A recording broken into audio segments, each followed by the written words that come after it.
Welcome boys and girls, Christine here with a discussion about some of the most significant changes coming alongside patch 6.3.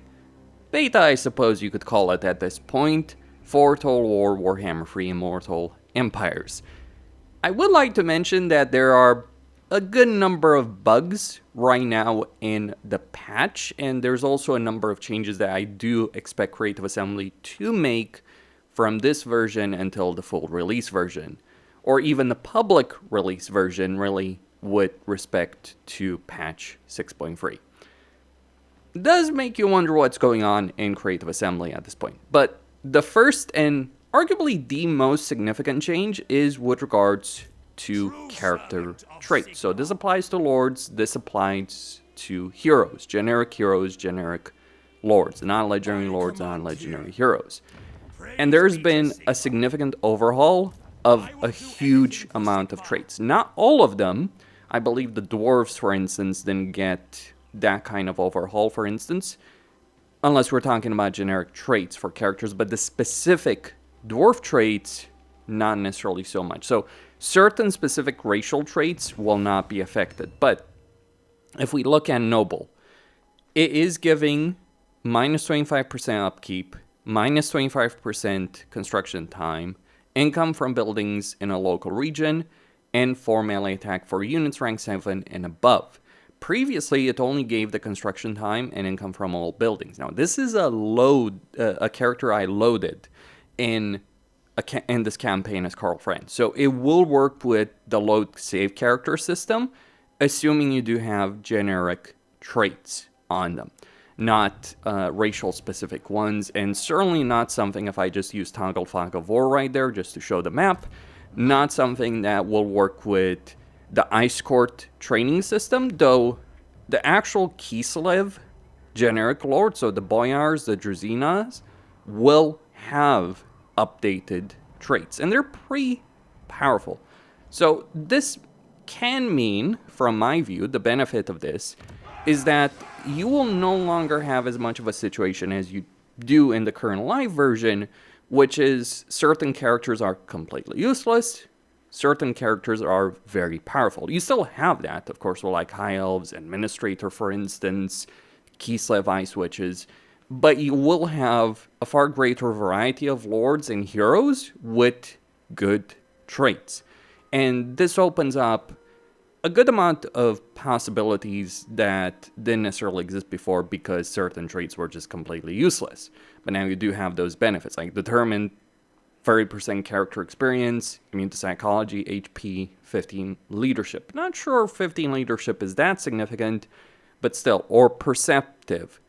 For instance, there's a huge list of traits. I would say Bretonia has gotten a really big update on that, so maybe, who knows, maybe the next race that Creative Assembly will rework outside of DLCs is going to be Bretonia. If they were to give Bretonia the same kind of attention that they've just given to the Tomb Kings and Lizardmen, I think Bretonia would be in a much better spot. But they also need to update the campaign map for Bretonia itself. So your generic lords, your generic heroes are just going to be that much better off, and you will have that kind of level of variety for it. There is certainly a factor of randomization. If I were to think of it like the Slan having randomization in terms of their generation. So you're going to get the second generation, a third generation, a fourth generation Slan. Second generation, really good spellcasters. Third generation have an experience benefit for themselves, characters, and their armies, pretty significant. And fourth generation having a benefit against chaos. So that does make Slan more useful, but whenever you awaken a Slan, it is randomized. So you still have that level of randomization to a degree. It can be annoying in that situation with the Rite of Awakening because of the cooldown. You can't choose what kind of trait you're going to get. It's just like you click the button and you get something random. Not necessarily the best decision there. Above all, this is going to have a pretty big impact on campaigns, and not just on you as the player, but also on the AI, because the AI-led armies are generally really bad when led by generic lords. Legendary lords, of course, strong, but generic lords, because there's so many useless things, not so much. There's plenty of issues that Creative Assembly doesn't need to improve with the endgame, but it does seem that they're actually looking at that in a certain way. And that brings me to the second most significant change coming alongside patch 6.3. Now, that second most important change has to do with unusual locations. A whole bunch of them have been added into the game, and they can alter your campaign, assuming you do get them to work, which personally I've struggled with, though keep in mind the beta is riddled with bugs, at least the build that we've gotten as content creators. But some of these things are so powerful that they've put them in the in-game crisis tab right here. You can disable them, you can enable them, but yeah, they can be a bit ridiculous. I think that they should spawn relatively early in a campaign, because that could really change the dynamic of a whole bunch of campaigns. Like that faulty Doomsphere is looking real juicy. I have no idea what it's doing. Haven't found any footage on that, but I've seen a whole bunch of others. Suffice to say, when I first got access to 6.3, a whole bunch of unusual locations would spawn fairly early on, and now they're not, which is pretty annoying, because I have a whole bunch of campaigns I've played in 6.3, if I enable all the saves, because yes, there's been multiple builds. All of the campaigns that you're seeing over here, I started after getting 6.3, and I have none of those unusual locations. So I'm a bit miffed on that specific subject. But regardless, assuming they fix that, and assuming they make some changes in regards to how they spawn and when they spawn, and at what point they spawn, they might just spawn later on in a campaign. Sure, I think they should spawn earlier to really change the dynamic of a campaign when it matters. But these things can have a pretty substantial impact based on the effects that we have seen with regards to this, like regions being destroyed, for instance, corn corruption, Nurgle corruption, plagues, etc. Actually, I think I saw the Nurgle one with regards to, or one of the Nurgle ones of the unusual locations, playing one of the campaigns that I did.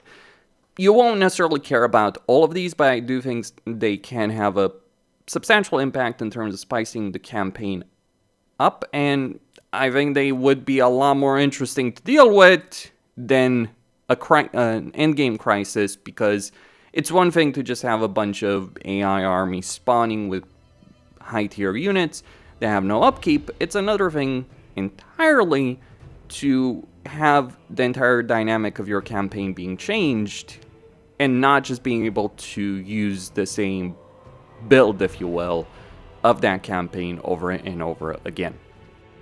Of jungle movement. Anyone who has played the campaign in Lustria or in the jungle in general knows that moving through the jungle is an annoying process because it is slower than other campaign areas. Well, the penalty for moving through the jungle has been reduced. I believe it's about 50% reduction on the penalty. They haven't removed it completely, but it does mean that when you're moving your armies through the jungle, when you're moving things through the jungle, you will be able to do so faster. Obviously, it's going to be better on the roads. There's, of course, pros and cons still with the jungles, because you will still move slower than other terrain, and lizardmen in particular do suffer from the fact that they don't have a way of moving through the jungle faster. The benefit, however, of jungle movement is that you do have a much higher ambush success chance when you're going through the jungle. So, for instance, like that's a 40% ambush success chance over there with Nakai. But if I just move my cursor over here, you can see 80%, you can get 100%. So it is a different playstyle that you do have in the jungle. It is, however, not perfect, but it is a pretty big improvement that should affect all of the campaigns that are in jungle by quite a bit. Still not where I think it needs to be, and the problem with Lustria in particular, like just choke points of settlements over and over again. Like, to give you an example, take the settlement for instance, right? If you're playing Nakai, You can get Gorok, you can confederate or Lizardmen, but you don't have any territory because you give that to vassals. Well, you can get stuck trying to move past settlements because, like, this is a choke point. Like, you've got the river over here on both sides of the settlement. So when you're trying to cross through this, when you're not controlling settlement, you'll use up all your movement. Pretty annoying from that perspective. So again, more improvements need to be done on the subject, but it is a pretty big step in the right direction as I see it. And number 4, we have changes to the Books of Nagash, specifically for the Tomb Kings, though Manfred and Volkmar have gotten updated effects for the books, but not location of the books. So the books in Tomb King campaigns used to be very, very far away from where you could reasonably get them in a campaign. Some of them are still pretty far away, like I'm not necessarily going to go into the Empire to get a book, as an example, etc. Or if I do, by the time I do get it, the campaign is in effect over. However, it should be mentioned that it is a much better situation with regards to book locations, but like with the jungle situation, there's still more that needs to be done. But it does feel more natural. For instance, one campaign I played, etc., like by turn 30, I was, you could get, or turn 27, 26, however long it was, 29. I had 5 of the books in that campaign, and that's a pretty decent pace for a Tomb King campaign. Campaigns, for me personally, they last about 50 turns until you really start feeling the endgame grind of Total War. Sure, some people play longer campaigns, but that's the point of a campaign where just the challenge just completely collapses. It's no longer there, endgame issues. So that is a much better dynamic than what we had before. Why I think they need to do more on this is allow you to gain the books for diplomacy, though they might be willing to do that one way or another, and also change the book locations for Volkmar and Manfred, because they still have the current book locations that are online. But still, pretty big improvement for Tomb King campaigns. I'd say the Tomb Kings are the big winners of this patch in general, but it's not just Tomb Kings, right? They could apply that change to Manfred, they can apply that change to Volkmar, they can go even further. It's a step in the right direction, a major step in the right direction, but more needs to be done.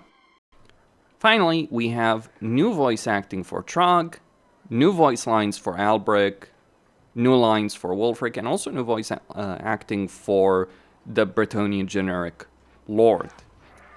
And I do think this especially helps out Trog. Sure, it's not important from a gameplay standpoint, but from an immersion standpoint, absolutely so, because poor Trog. Vision and purpose.